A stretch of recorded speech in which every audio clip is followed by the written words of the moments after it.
As a lone motorcycle passed by, orange sand particles twinkled like stars in the dust it blew up.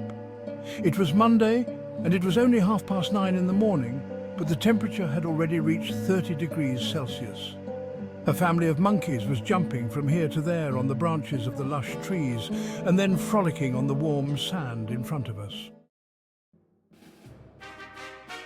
But we didn't even look at these mischievous monkeys because our eyes were fixed on the ancient fort-like building of 200 meters high stone in the distance. This ancient fort is called Sigiriya, which was once a royal palace. The palace is one of the most popular tourist destinations in Sri Lanka, and its popularity can be gauged from the fact that more than 1 million people visited it in 2019, before the global pandemic of corona. But the day I went there with my partner in May 2021, there was no one else there but the two of us.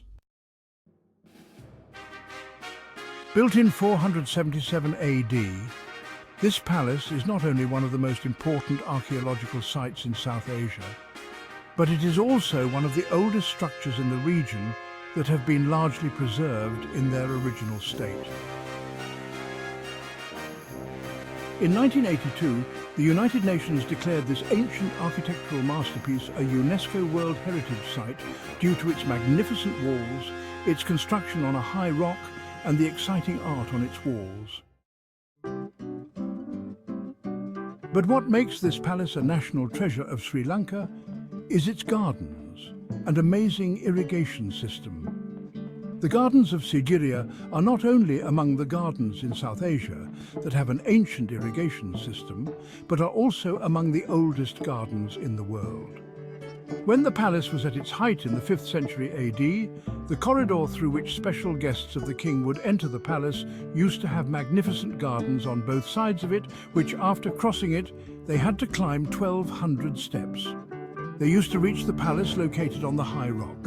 Sineke Bandaranaike, Director of Archaeology at Sigiriya, writes in an article that the historic site is a wonderful blend of natural ruggedness and smooth man-made construction.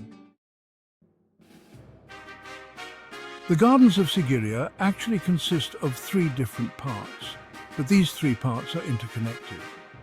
In one part there are gardens that have been carefully planned according to the principles of geometry. In the second part there is a natural winding cave and a garden with huge stones, while in the third part there is a rock climbing up along the cliff. There is a large garden that surrounds the entire rock, and this part includes smaller gardens as well as the gardens inside the palace, which are situated on the top. These gardens once had beautiful ponds, fountains, rivers and platforms, where various events were held and artists used to display their art. According to Samida Chandradasa, a lecturer in tourist guides in Sri Lanka for 24 years, you can compare it to any modern luxury resort with beautiful gardens and swimming pools.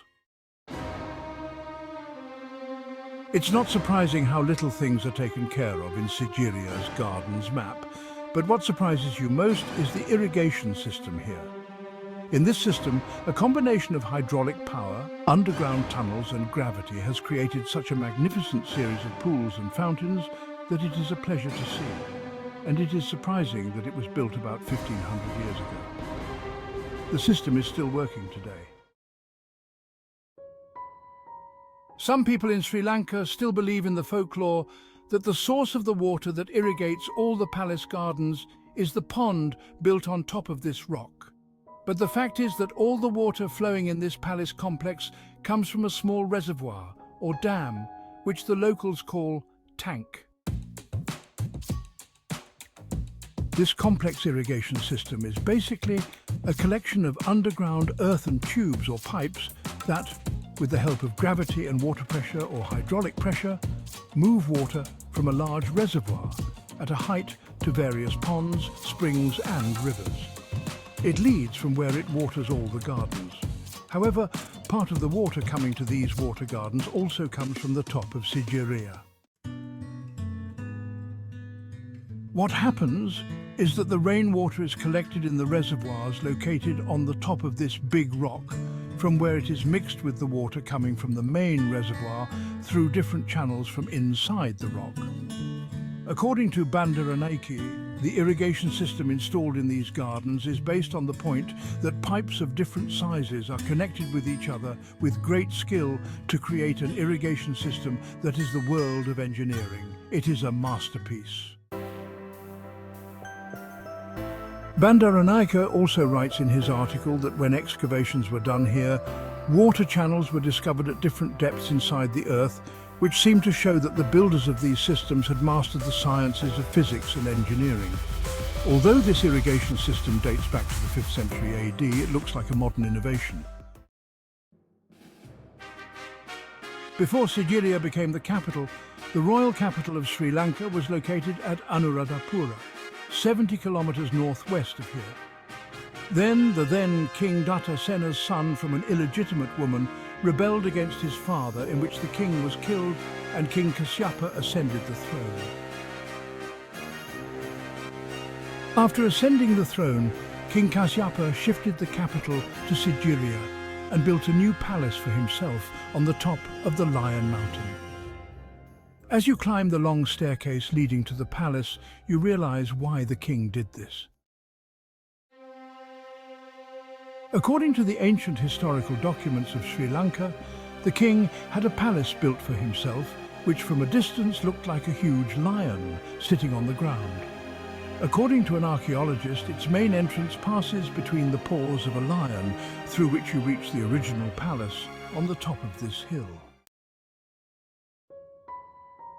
King Kasyapa ruled the region till 495 AD, after which he abandoned the palace and it became a Buddhist monastery. One of the advantages of coming here during the corona epidemic was that we both spent several hours wandering around all parts of the palace alone.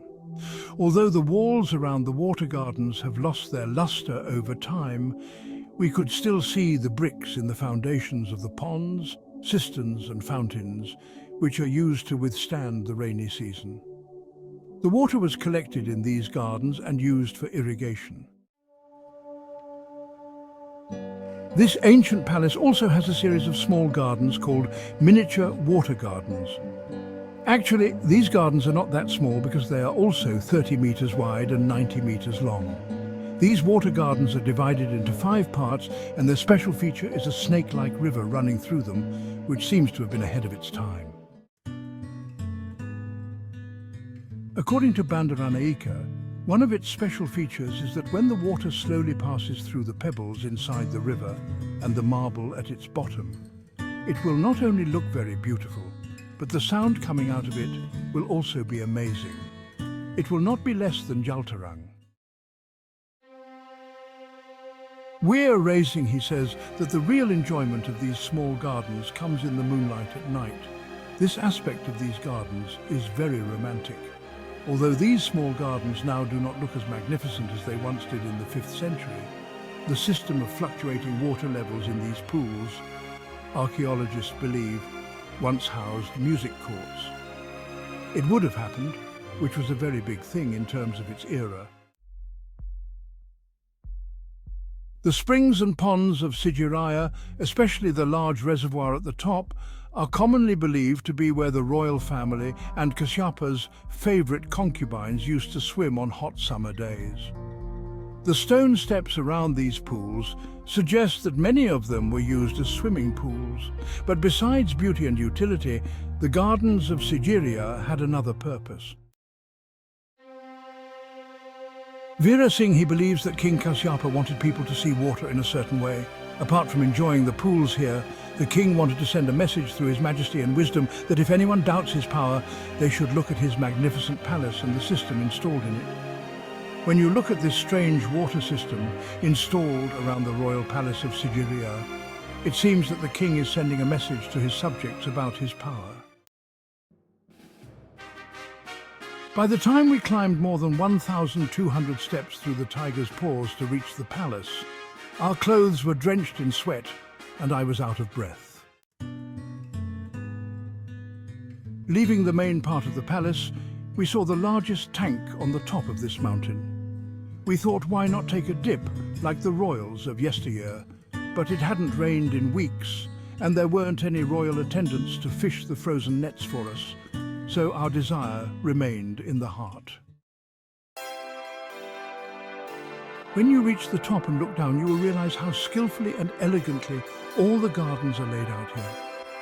You can see the green forest and the blue sky on the far horizon.